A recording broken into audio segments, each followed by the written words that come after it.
Action, like a sacrament, is the visible form of an invisible spirit, an outward manifestation of an inward power. An expressive act is not to achieve a goal outside myself, but to express a conviction, a leading, a truth that is within me. An expressive act is one taken because if I did not take it, I would be denying my own insight, gift, and nature. Action, like a sacrament, is the visible form of an invisible spirit, an outward manifestation of an inward power. But as we act, we not only express what is in us and help give shape to the world, we also receive what is outside us and we reshape our inner lives. When we act, the world acts back. The world acts back, and we and the world are co-created. Right action is a process of birthing that cannot be forced, but only allowed. So that was Action by Margaret Wheatley in her series of poems called The True Professional, and what a way to frame conversation with Sahana Chattopadhyay, who is a brilliant facilitator and thinker in the field of emergence, sense-making, facilitation, systems thinking that I've admired for quite some months. And it was brilliant to dive into a deep conversation around complexity, around the soft skills of facilitation. And Sahana has such a well-articulated voice in what it means to facilitate, and the very nuanced skills of generative listening, holding space for emergence during times of absolute chaos and complexity. So we touch on how to befriend uncertainty during this time, but all times, and the tools, I suppose, and the skills of generative listening, whether it's in a workplace context or in our personal relationships. We also talk about why it's important that we start to see organizations as communities and what that actually means. What is it about communities that might be in service to organizations and the way that we lead within organizations in these times and in the very VUCA, volatile, uncertain, complex, and ambiguous world. So get ready for a conversation that is deeply practical if you are curious about facilitation, the world of facilitation and space holding. Also the world of organizational leadership and what it means to lead in the 21st century. But buckle in, it's a deeply poetic, a very connecting episode, and I look forward to hearing your thoughts. Grab a tea, take a breath, notice the inhale, the exhale, and the space between. A moment in between moments. Here you are. You're listening to Spaces Between with your friend and host, L. Jeffrey. An open exploration into restoring connection in the 21st century in our personal lives, our relations, and our communities. What does it mean to live in relationship to the wholeness of who we are together? I'm not one for ads and am one for creating something beautiful with others, in this case, you. So if you enjoy our time together, I do invite you to subscribe on Spotify or Apple Podcasts, rate and leave a review for the show. And if you're feeling super generous and fueled and filled up by our conversations, you might even consider donating or soon joining my Patreon membership. Just visit www.spacesbetweenpodcast.com, where you'll also find show notes and other useful links and resources following these conversations. So this is it. Let's dive in.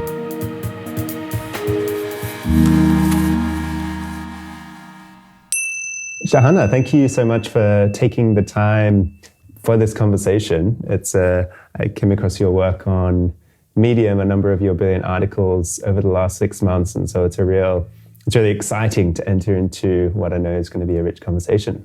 Thank you for creating this space like you said, I'm sure it will be a rich and emerging conversations. Yeah, and we've already had a little bit of a conversation to check in together as well, and I suppose it's going to be hopefully this conversation will be an embodiment of exactly what it is that we'll be also conceptually exploring, that being emergence and space holding.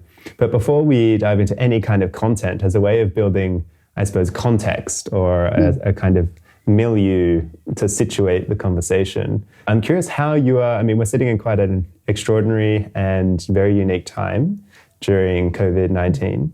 And so I feel it is important to situate our conversation within that.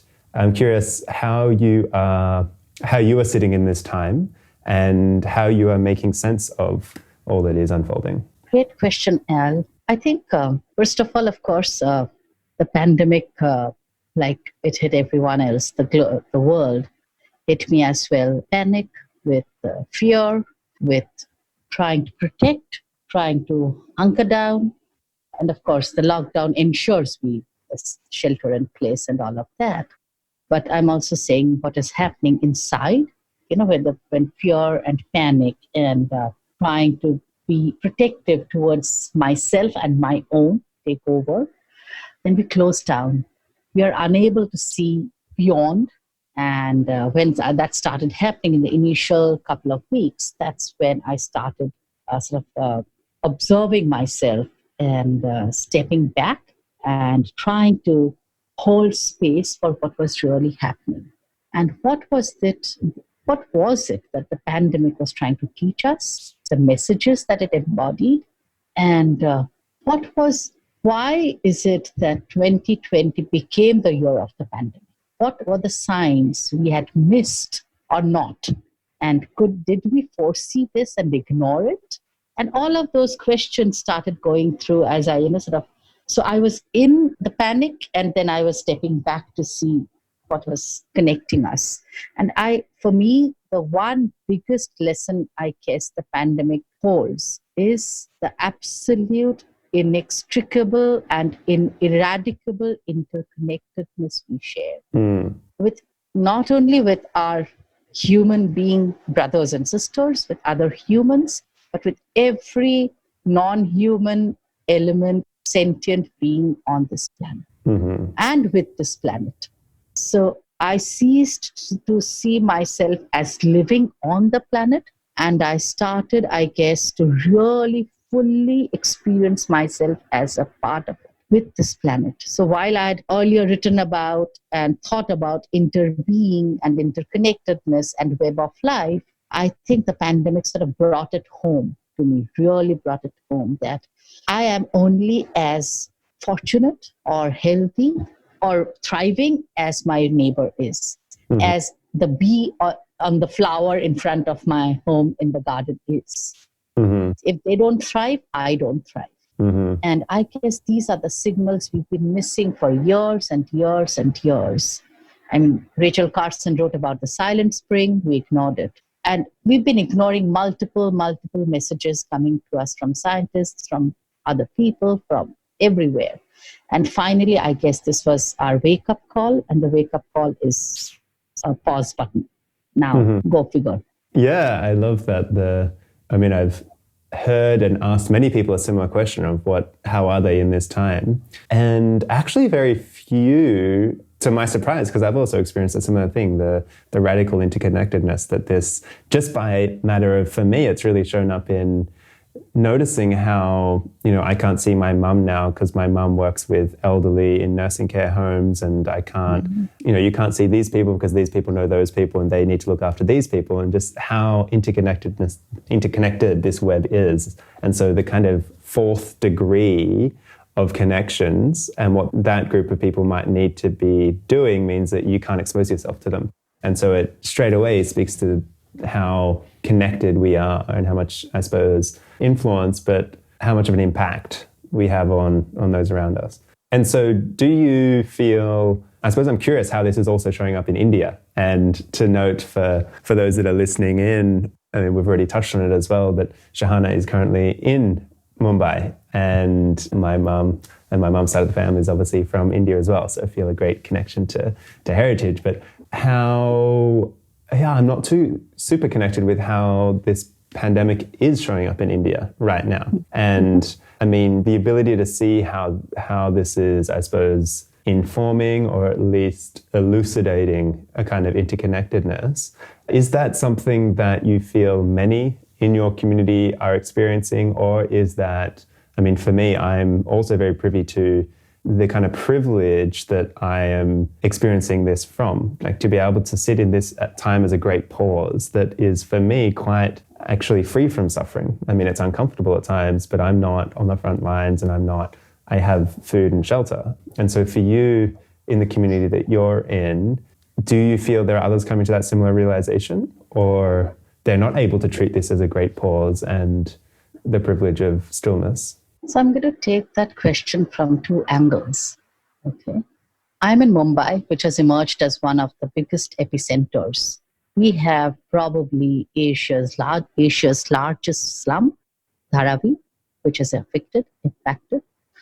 The lockdown, which was unfortunately announced with a 4 hours notice, and we are in the 63rd day of lockdown, so you can imagine, left devastated the migrant laborers who come in from rural parts of India to all the large cities. They are the construction workers, the grocery store workers, the every small work, everything that you can think of that keeps a city running, the cogs of a city running and comfortable and easy for the privileged like us are run by these workers. Mm. But they do not have an identity or a home in the city. So the lockdown completely left them devastated. No work, no home, no food, no surety, no absolute uncertainty. So they literally started the long march back home. And those long marches were as long as 1,500 kilometers, 1,200 kilometers, 1,000 kilometers. So some walked for days, some died on the streets, some got run over, and it's been pathetic. And on the other hand, there are people like us, and I'm also from the privileged. I can shelter in place. I have a comfortable home. I can see this as a great pause, which is offering me this unique opportunity to step back and to create and hold space within myself to see what emerges. So yes, I'm privileged, very, very privileged. What I'm also seeing is people, ordinary people, journalists, and people out on the street who can and who've gotten permission or whatever, by whatever means, are rising to take care of the system that is broken. In the sense, it's almost like when systems fail, people rise.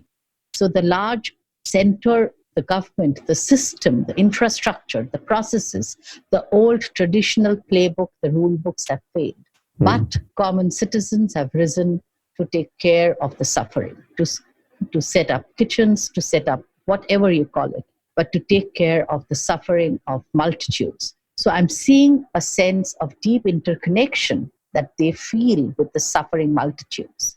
And I'm seeing, on the other hand, a denial, a desensing, almost to the point of that is not our problem, from the central government, from the people on whom the country actually depended. So there is this dichotomy. So it's almost like the government is really clinging on to the old rule book of predictability. We lay down the plans and everyone must follow the plans, irrespective of whether those plans work or not. So a lack of agility, a lack of compassion, a lack of understanding, but people have risen to fill in those spaces, the gaps, the void. So yes, that's what's playing out. Yeah, and it's in a way, I suppose, to very varying degrees, depending on countries and communities, but it's really inviting a localism. So we are realizing that it's turning to the neighbors, it's turning to the local economies, to the small businesses around the corner, supporting them. Yeah. When we're not able to rely on the government or the structures that we relied on so heavily, we are being invited to turn to those next to us, which I suppose is a very practical invitation to interconnectedness. Whether we see it through more of a philosophical or maybe spiritual lens, practically and economically, we're being invited to turn towards the local economies, which, is beautiful in itself. Yeah. So thank you for sharing, firstly, and let's let that build, I suppose, context for the conversation. I'd love to touch on, maybe towards the end of our conversation, the piece around integration and like moving forward to what next rather than going back to normal. What does that look and feel like for you? But I'm curious how you came into this work of emergence and sense making and facilitation. And also because it's a common, I find it challenging sometimes when someone asks me the golden question, what do you do? I find it very hard to put what I do into words. And part of that I find beautiful, but I'm curious how you describe what it is that your inquiry is and what it is that your path is and how you step foot on this path. Yeah, thank you. Thank you for that question, because I've often asked myself that same question. How did I set foot on this path? Mm. So I spent almost 18 years in the corporate world, corporate as in like proper corporate global MNCs, that kind of corporate. Mm-hmm. It was only about 4 years ago that I left the corporate. I learned a lot there. Of course, I experienced a lot. I learned a lot. I traveled the world and lots of good things. But I also started feeling that we kind of alien, kind of out of sync, and I wouldn't say alienated, but I felt like an alien being on a different planet gradually, especially in the last 7, 8 years. And why? Because I've been driven by other, and I'll tell you the other dimensions of other ways of organizing and living and being on this planet. Mm-hmm. And so it was almost like I was leading parallel lives. One, on my inquiry into, what does it mean to be a human being? What does it mean to be thriving vis-a-vis the corporate world? And some of the disconnects I felt, I would say, emanated from, the very typical corporate role of not only command and control and hierarchy, but this whole thing of running after predictability, planning for this quarter's profit. And mostly, unfortunately, and I think it's unfortunate, corporates are driven by, and I do not like dichotomy, I do not like binaries. So, but I'm using this with caution. Corporates are driven by the stated very masculine norms. And I'm using the word masculine kind of as a shorthand for achievement orientation and aggression and assertiveness and winning and competition and power and control and things that we perceive to be masculine. Whereas qualities perceived to be feminine, whereas I prefer to think of them as qualities of being a human being, not feminine or masculine, but just being a human being. Qualities like care and compassion, curiosity, collaboration, co-creation, creativity, deep listening, holding space for each other, creating that safe space for authenticity and wholeness to show up, felt completely lacking in the corporate world. And the more I went into this inquiry, the less I could fit into a constructed identity of being someone I wasn't. And also in my corporate journey, I have played one very interesting role, which was that of an enterprise community manager. Online community using Jive as a platform. And this was like way back 10, 12 years ago when Jive was just coming to the surface and social media had just been born and Twitter was like a year old. So in those days, but I was also seeing how people could interact differently, communicate differently, converse differently, which wasn't what I was experiencing in the real world of the corporate. And the system, the structure, it was almost like people became a part of the system and structure and lost their identity with themselves. And that's when the disconnect happened. And that's when I stepped out of the corporate world. And I kind of went deeper into my inquiry of what does it mean to be a true facilitator. Not just a facilitator using stickies and whatever, and this open space, but those tools we all know. People who run workshops know, but what does it mean to truly hold space as a facilitator, hold space for others, hold space for myself, my inner condition? How does that impact my presence in a room? How do I create a container for those, like you said, for the soul to show up? And that's when I started deep diving into facilitation, into regenerative leadership, into theory U and spiral dynamics and teal organizations. And I've been influenced by people like Margaret Wheatley, Joanna Macy, Frederick Laloux, and Charles Eisenstein and Brené Brown, and that whole gamut of people who are thinking differently about people, about leadership, about organizations. Yeah, about all those people I also admire so deeply. Yeah, I love that the notion of kind of the parallel lives, and that you mentioned not feeling alienated, but feeling, I suppose, not at home in those cultures and in those spaces. There's deep yearning for another way and deep knowing also that there is another way. And now, in a sense, playing the bridge builder between the two worlds, which I relate to very much. Often feel myself as a kind of undercover agent who is here with some medicine and just trying to sneak it in to dominant culture in certain ways.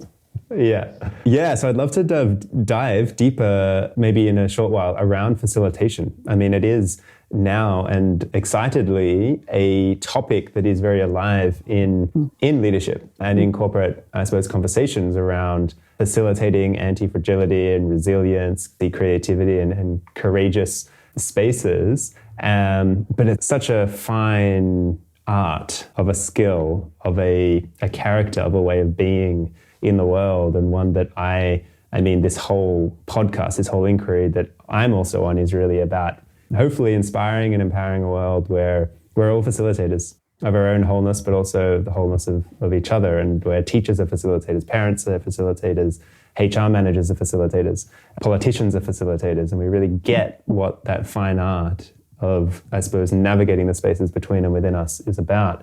But I suppose to start more, again, from maybe a meta perspective, I'd love to dive into the idea of organizations as communities. There's a couple of your articles that I came across your work through, and because I resonated with them so deeply, I've shared them with quite a number of others as well, because they do bring a very integral approach to this idea of facilitation and really working from I suppose, a systemic organizational level down to the individual self and everywhere in between.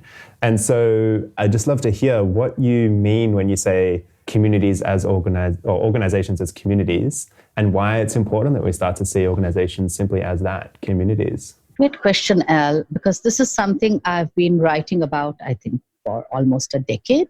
I started by thinking about organizations as communities, partly because I told you I played the role of an enterprise community manager for an organization in Chicago. And it was a distributed organization, not a very large one in terms of numbers, but very, very distributed and boundaryless almost, where you could have 2 people in one office, 3 people working from home somewhere in some part of the world. And, and this was like way back when we were not talking about organizations as boundaryless and as a concept more than a construct of brick and mortar. And that's when I started thinking about technology as facilitators, technology platform as a facilitator for connecting people, for weaving those connections. And then I deep dived into what communities meant and what made a community, say, for example, different from a project team. And that's when some of the qualities of a community started coming clearer. And then onwards, I've been trying to communicate this notion, this concept of organizations becoming communities of passionate, purpose-driven, interconnected people who could be anywhere in the world, but who come together towards a purpose, towards something bigger than themselves. And the outcome may not be known. But what happens is when communities of people come together, that space is created for conversations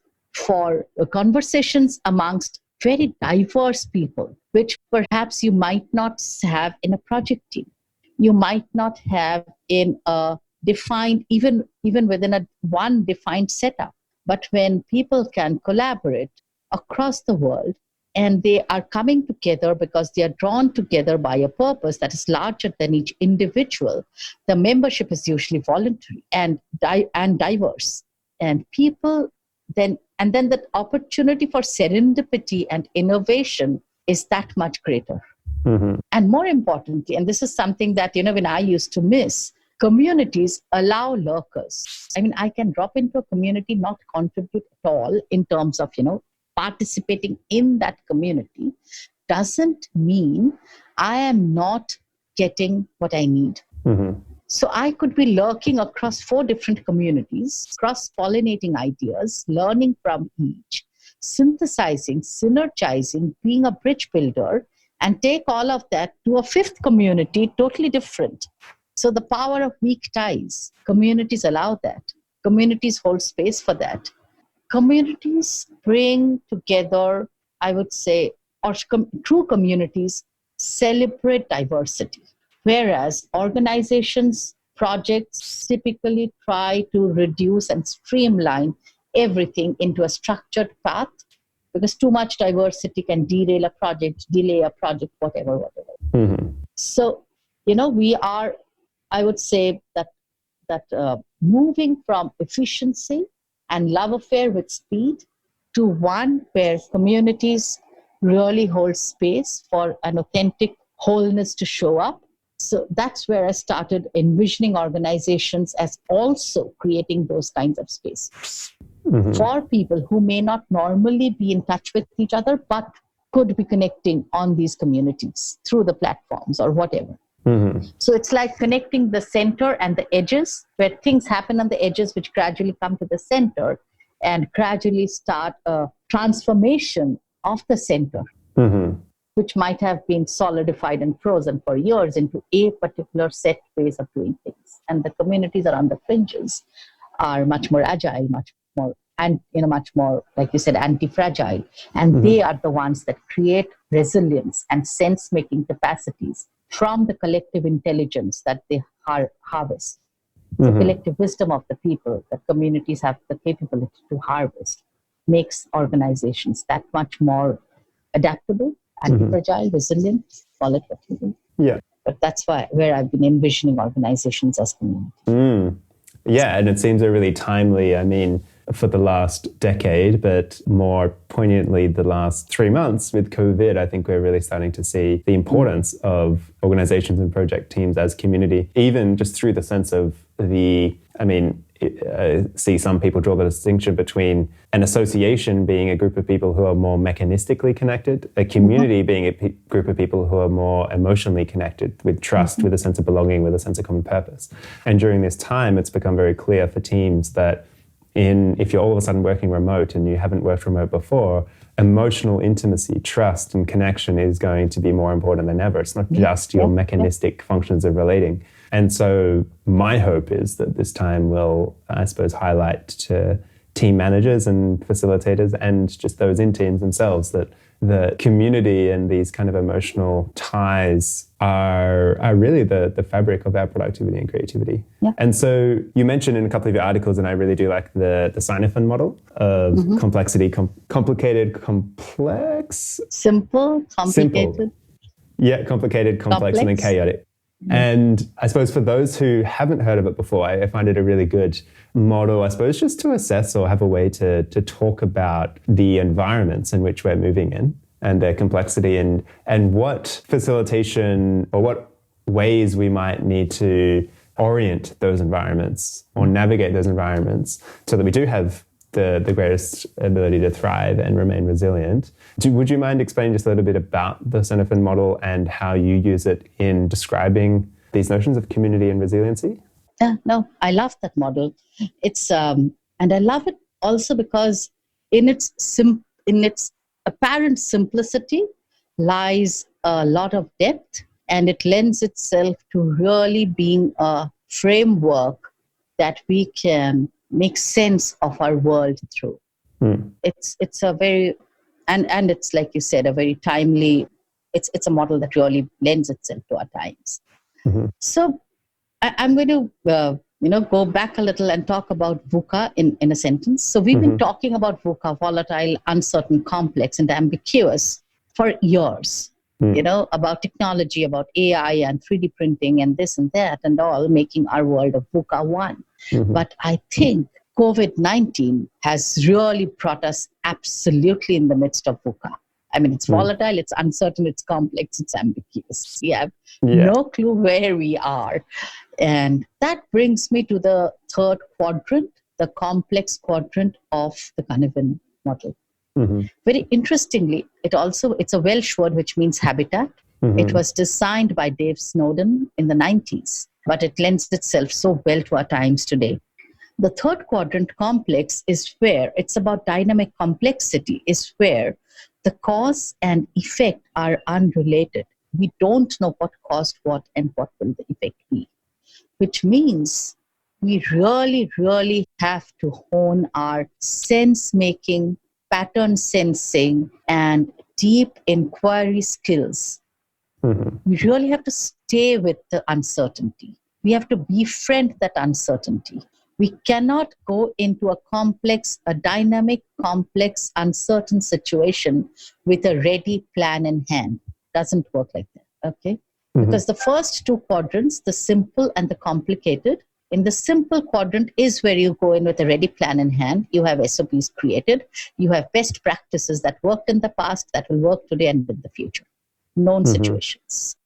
In the complicated, you have some good practices. The situation is complicated, but you can still take it apart, analyze it, put it in retrospective, and you know what were the mistakes, and you learn from the mistakes, apply some good practices, and you're good to go.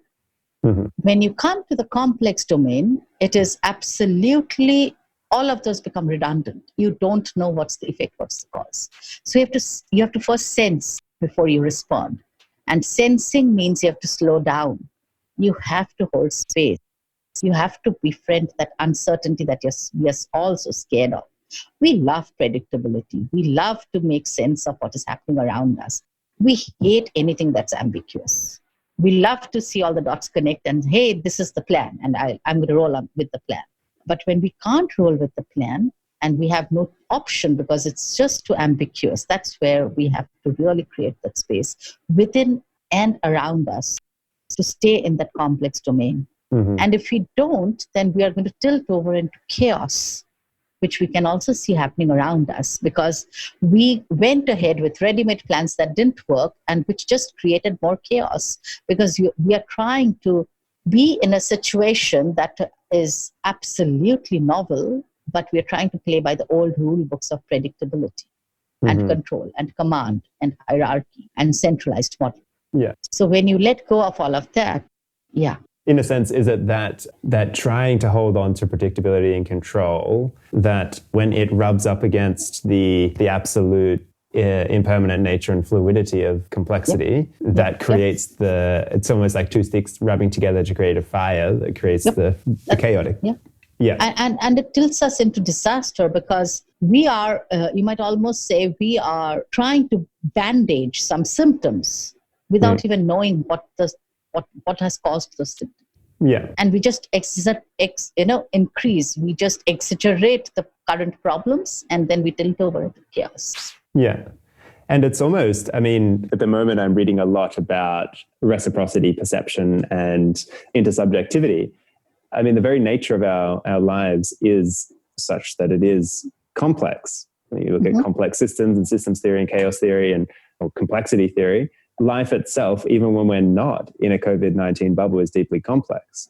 And so even in a state of normality, quote unquote, it is hard to see a cause and the effect. There is so much complexity that it's actually quite impossible and very reductive to speak in those terms. Would you say that this time is actually just a really uncomfortable and for some people really annoying and yes, painful opportunity to practice how we can actually orient ourselves more towards life itself? And then how, I suppose, as leaders, and just to start touching on, I suppose, some of the facilitation practices, what are some of the ways that we need to decondition ourselves to befriend uncertainty? I noticed you wrote a recent post where you, I think, listed, a number of ways that we might go about doing that. So ways that we'd befriend liminality and allow emergence, being revering interconnectedness, embracing stillness, staying with the questions, and deep listening. Would you be able to share a little bit more on those? Yeah, so let me just rephrase your question so that I know that what I'm focusing on. So you're saying that what would be some of those attributes, those qualities we need to build within ourselves that will allow us, that will give us the quote unquote strength to befriend uncertainty and to almost facilitate the unfolding of emergence through this uncertainty. Is that a right framing? Yep. Yeah. Love it. So, and this is something I've been thinking about, and I've been really thinking about, because I observe in myself. So I have to rewind a bit. I am a coach. So as a coach, I went through this whole training of, how do you coach yourself? How do you observe yourself? Which is standing me in good stead now. So I when I observe myself, there are parts of me which is like, damn, I want that old world back where I could just go out to Starbucks with my laptop. I didn't have to sit in this one room and type away. And that narrative is going on. And I'm like, hey, what about all your dreams of befriending uncertainty and writing about it? Where are you going with that? And it's almost like in my head, there's this dialogue playing out with my emerging self and my old self talking to each other. So it's a little. So I think this opportunity, if we can really step back and broaden our perspective, create that openness within ourselves in spite of the fear, in spite of everything that's bearing down on us, just create that openness, just breathe into ourselves and say, hey, let's really see and feel into what this whole situation, this whole moment in history, this turning point, or the great turning, as Joanna Macy says, is trying to teach us. What is it that it's telling us? And how can we develop our muscles for befriending uncertainty, or for staying with this dynamic complexity, which is damn uncomfortable, which pisses us off at times, and which can be really like, we want to say F-O to this uncertainty very often. But still, it's a friend kind of hitting us on the head with maybe a ton of bricks, but what is it trying to tell us? And then when we can open ourselves and when we can really listen within, I think some of the skills that is required is, of course, to first slow down, really, really slow down. Not just slow down in the sense of passively sitting down, which we are all good at, but really internally slowing down, shutting off the mental chatter that prevents us from seeing this, feeling this moment with clarity, just being in the now, sensing into my own body. What is the flutter in my stomach? Why does my heart feel heavy? Why is there a tightness in my chest? Why is there this heaviness in my head? What are these messages telling me? What is my body telling me? And slowing down enough to listen to our own inner wisdom, our own inner being. And then from that slowness, from that space of that we have created within, to really acknowledge the discomfort, that yes, it is uncomfortable. Yes, it is depressing. To acknowledge it and then go beyond to see what is it still telling us. That the fact that each and every individual on this planet is currently sharing this moment with me. We are literally all on the same boat, literally. I mean, the boats may be different. Maybe a little rubber raft for some people and fancy yachts, but we are still in a boat in a very turbulent ocean. So are we sensing, feeling that connection?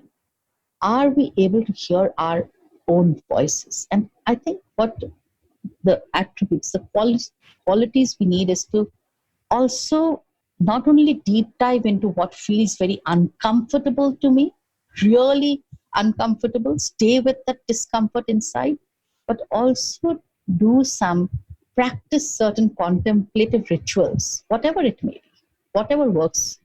Walk in nature, meditation, mindfulness, reflective journaling, whatever works. But something that centers me, that grounds me, that aligns me from inside, then guides me into what is holding space for myself means before I can hold space for others. And I think that's the core of facilitation. My inner work, my inner condition is the facilitator I will be when I walk into a room or in a Zoom room, whichever. So those are inextricably connected. I cannot be a facilitator without facilitating myself. Yeah. And in a sense to sometimes spoken about, to bracket our own experience from the others or the world's experience, to know what's ours and what's not, and to have discernment around that.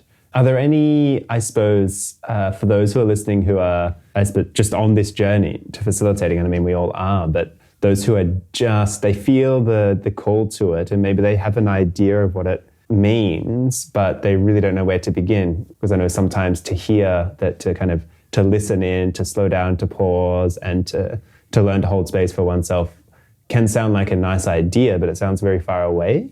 And so are there any, I suppose, practical things or tips that are often not spoken about, but that you've found really useful in terms of cultivating that inner space for yourself?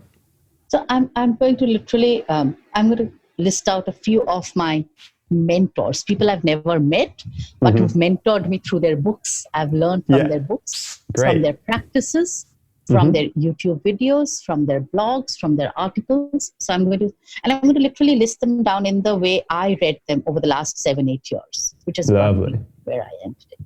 Yeah. So one of the books that really, really spoke to me and started me on this journey is Parker Palmer's Let Your Life Speak. And Donna Markova's I'll Not Die an Unlived Life.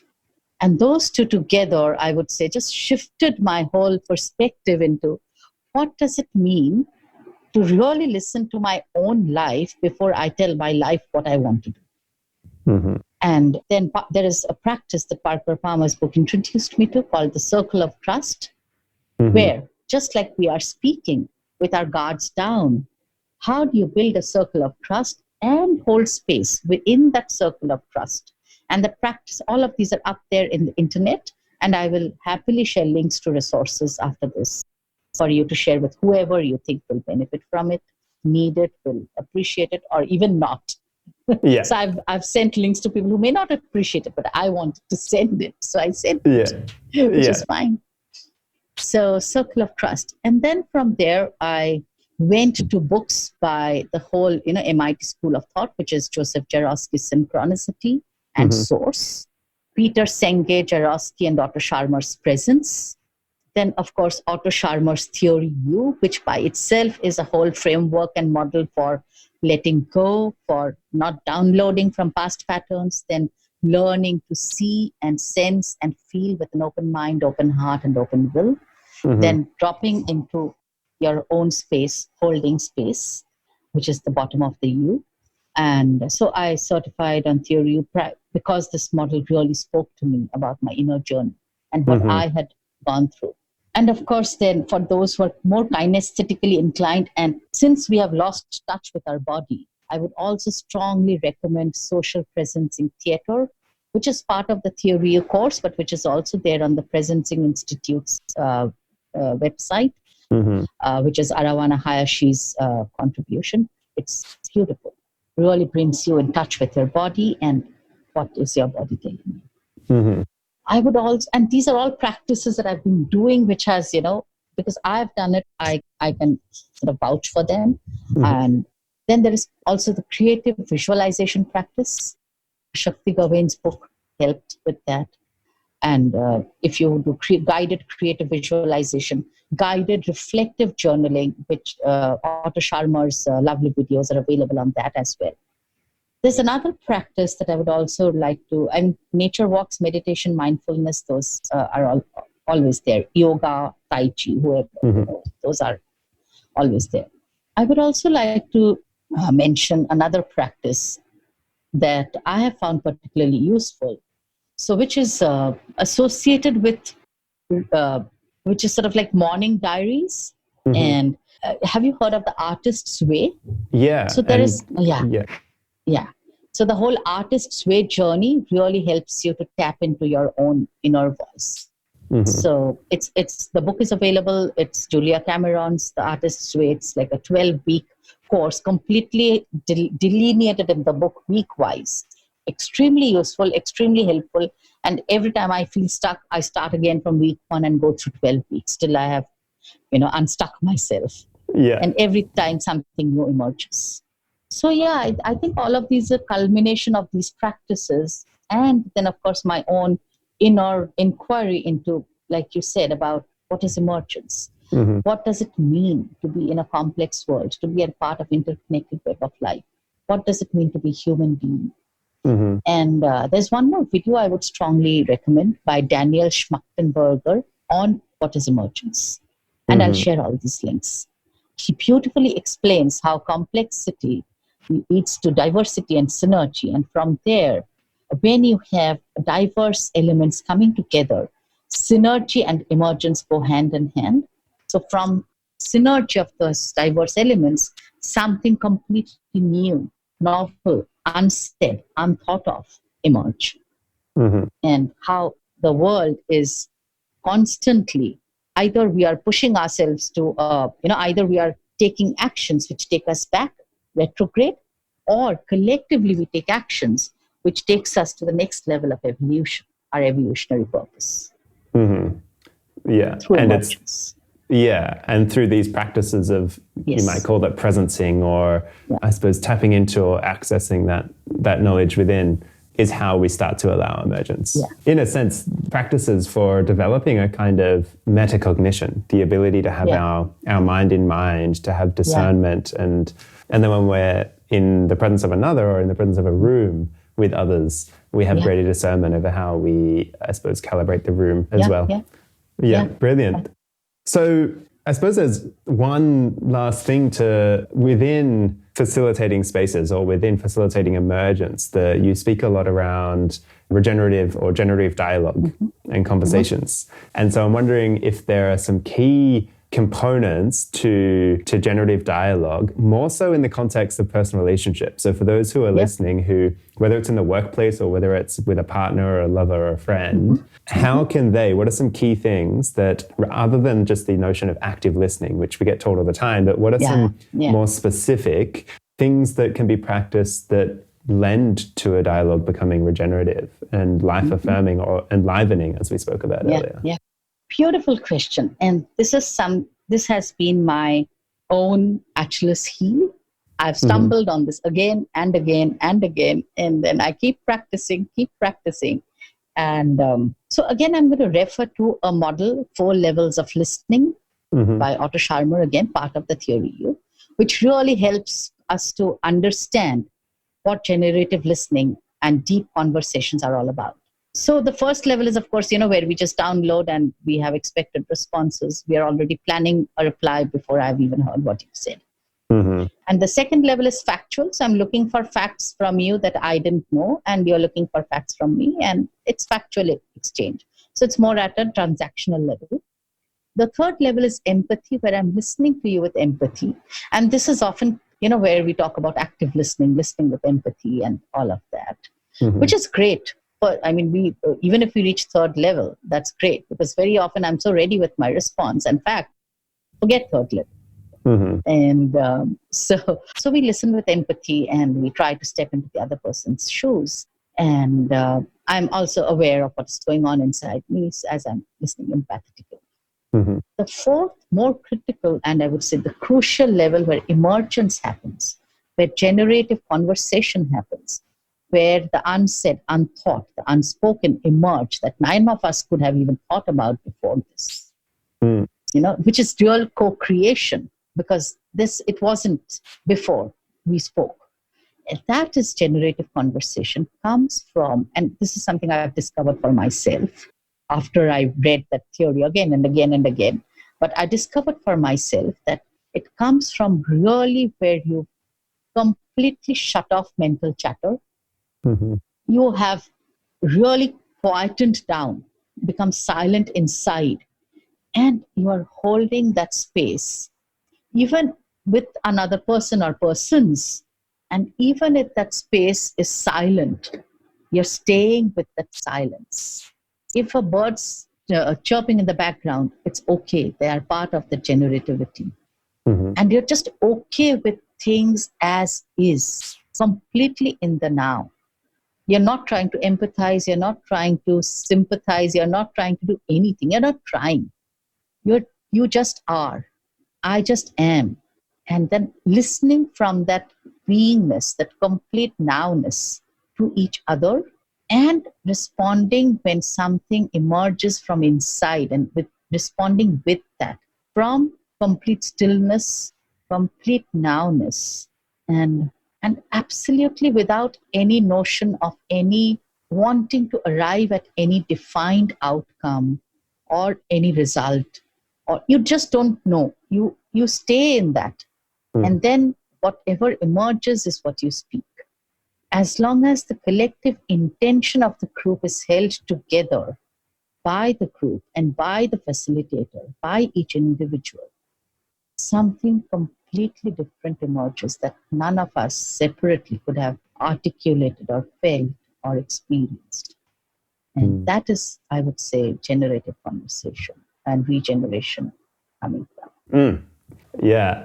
And it's such a, well, it is life enriching when you're part of those conversations. And Yes. I mean, I always find out something else about myself or about life in general that I didn't think I knew, and often end up saying things that I also didn't think that I knew. And it's a big mirroring. It's like the space is actually mirroring parts of you that have either laid dormant for quite some time or haven't had words until that point.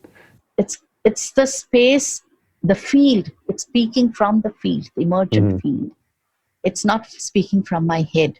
It's the field that co-creates through us. Yeah, it's such a delicious, I would say, place to be in. But it is challenging because it is also, I mean, in our paradigm and notion of time and urgency, regenerative conversations like that, they take time and presence. And so it requires one to place a different kind of value on time, to value time in a different way where we're not racing through the clock to reach outcomes, but instead we're sitting with the contents to allow outcomes. And I would just like to add one point here that, and I mentioned this before, that I guess with COVID-19 and this complete chaos, almost like an apocalypse that we are in the middle of, the urgency, this love affair with speed needs to come to an end. Otherwise, we are going to headlong tilt again, like I said, into chaos. And what you said is so relevant because we don't hold space because we're constantly in this need to be productive, to be effective, to be doing something. So we've forgotten that being precedes doing. And when we do without being, without that beingness, we are definitely going to create a mess. Especially in complex, chaotic situations like we are in now. So all the more reason, I would say, to let go of that time police and be more forgiving of ourselves, be more compassionate with ourselves, and giving ourselves the permission to really, really, really slow down from within. Even if I'm rushing around externally to, whatever, cook breakfast or cook meals or whatever.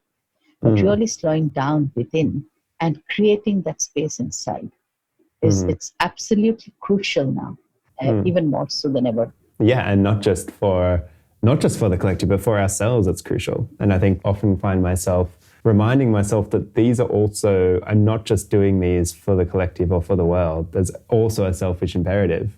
And I'm not going to shy away from the fact that there is part of us that's selfish still. It's good to have that in check, and that's really, really healthy to have it in check. But there is also, these practices are first and foremost really useful for us. And because of that, they're really useful for our extensive selves, which I often feel is important to note, especially for the rising generations who have this call to be of service to the greater whole.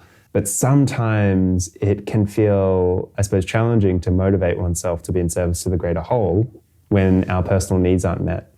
And so it's also really useful to know that all these practices are first and foremost useful to the self. But because the self inherently exists within a whole, of course, it's beneficial there too. And self-care is never selfish. I mean, the self is the only tool I have to serve the world with. So I'd better take care of that self before I can put myself in the world. Or else I'll do more damage than good.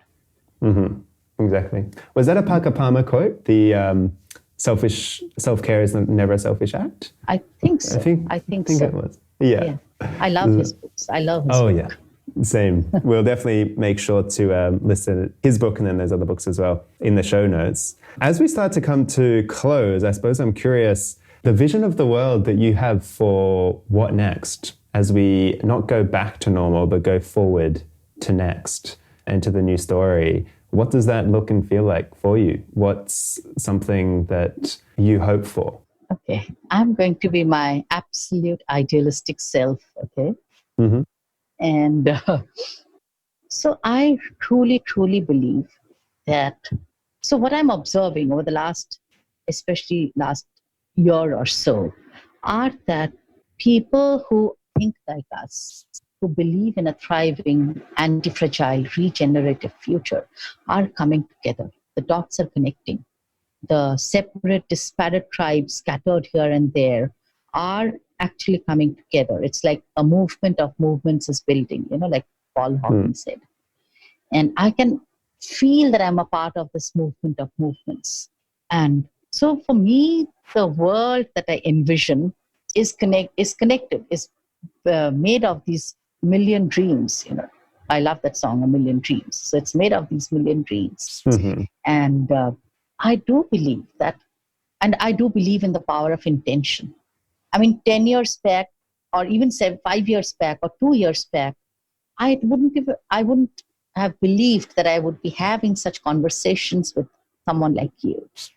Or there would be people like us dotted all over the world, and we are connecting and we're having such conversations. 2 years ago, it would have seemed impossible. I was like one crazy nut who quit her corporate job, flourishing corporate job, and starts writing about stuff no one reads. Mm-hmm. And then here are we are having these conversations. There are pockets of such conversations that I'm a part of the world over. So I feel that a regenerative world is on the horizon. People feel the interconnection. People know that I'm not just my brother's keepers, but I'm the keepers of the whales, the bears, the seas, the sea lions, the oceans, the mountains, the forests, the trees. I am responsible for every living being because only in their wellness and health is my health. So I think that's what a regenerative, thriving future for me looks like. The interconnectedness, the interbeing, being part of a thriving, harmonious, vibrant life where I can bring my gifts, my potential in the service of the whole, but also just to express myself, my creativity, to be my fullest, my best expression. It's like, imagine everyone on this planet living their own ikigai. And all the ikigais intersecting to create a really beautiful, thriving, regenerative planet. So yeah, that's what I imagine. I know it's idealistic, but I totally feel it's possible. Yeah, and we have to paint the picture to find ourselves in it. And I suppose that's a big part of Theory U and Otto Scharmer and social presencing theatre is let's paint the picture, but then let's also presence it in our bodies, in the ways that we embody our being in the world. And so, yeah, thank you for taking the time. Are there any last closing offerings or gifts or sentiments that you'd like to share? One closing I would like to share is, I love Rainer Maria Rilke, and I love his poem, Let This Darkness Be a Bell Tower. So just going to read a couple of verses. Quiet friend who has come so far, feel how your breathing makes more space around you.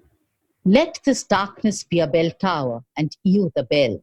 As you ring, what batters you becomes your strength. Move back and forth into the change. What is it like? Such intensity of pain? If the drink is bitter, turn yourself to wine. In this uncontainable night, be the mystery at the crossroads of your senses. The meaning discovered there. And if the world has ceased to hear you, say to the silent earth, I flow.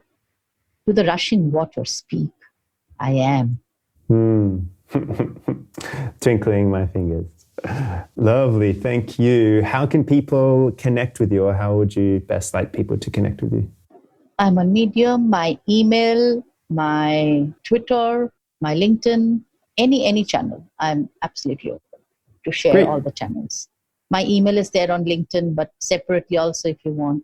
So tell me what is it that you want from me, and I'll send you a list of all of those stuff that will really help you to, like I said, take the message to whoever. Yeah, lovely. What questions are still whirring inside for you? What landed and rung loudly for you? Let's take a moment. Thank you for joining me for another life-affirming and enriching conversation, each one a light, a torch to guide us on our path to being in right relationship with ourselves, those we walk with, and the ecologies we are very much a part of. I trust this has gifted you something to place in your toolkit to support you in your journey and your leadership. Make sure to connect with me and leave any comments on my Facebook or Instagram page at ljeffrey, and check out the links in the show notes. This show is completely funded by listeners just like you, so if you feel generous and wish to be part of nourishing these inquiries that we're exploring together, you can leave a once-off donation or soon subscribe to my Patreon membership. Show notes, resources, and donations are all at www.spacesbetweenpodcast.com. Until next time, remember, we can't rush our way back. Notice connections and tend to the sweet, sweet spaces between. Lots of love.